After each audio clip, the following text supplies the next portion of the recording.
Europe 1 Soir. Le monde selon Adler, le regard d'Alexandre Adler sur l'actualité internationale. Bonsoir Alexandre. Bonsoir Nicolas. Dites-nous ce qui se passe encore au Mali. Un nouveau coup d'État. Hier, de nouveau des militaires qui ont arrêté le président civil. Pourquoi ? C'est une série noire pour le Mali. Et on ne peut le comprendre que si on a une espèce de vision bidimensionnelle. Il y a d'abord le Mali, ou ce qu'il en reste, c'est-à-dire la partie africaine du Mali, qui n'a pas été envahie par Al-Qaïda et ses alliés.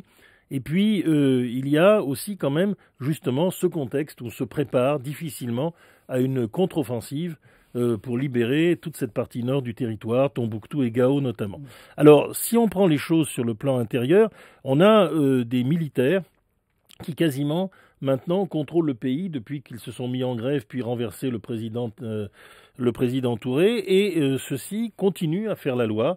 Donc leur chef, le capitaine Sanogo, vient de faire tomber le président librement élu, enfin en tout cas désigné par la communauté internationale, Cheikh Modibo Diarra, qui est un homme remarquable, c'est un astrophysicien, c'est probablement la personne la plus incontestée du Mali, mais en tout cas, il n'a pas l'autorité pour tenir ses militaires. Et il a été destitué.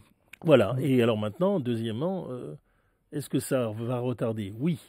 L'intervention africaine soutenue par la France, parce que la France semble vouloir intervenir, non pas directement, mais indirectement, pour déloger les islamistes du Nord Mali. Donc on se demande si ce coup d'État va retarder l'opération. Certainement, parce que la France et ses alliés, comme par exemple le président Ouattara en Côte d'Ivoire, souhaitent une action rapide de la communauté ouest-africaine.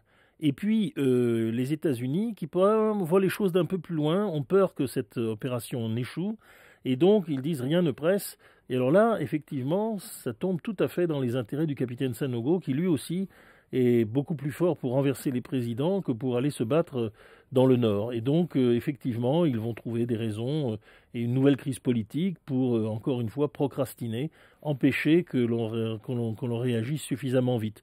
Cela dit, peut-être que le bien est l'ennemi du mieux et qu'il va falloir attendre encore, notamment la visite de François Hollande en Algérie, pour essayer de dégeler, avec l'aide des Américains, le président Bouteflika, qui hésite lui aussi beaucoup à s'engager.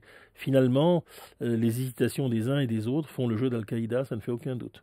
Merci Alexandre Adler. Dans un instant, Christophe Ondelat est l'invité d'Europe 1 Soir.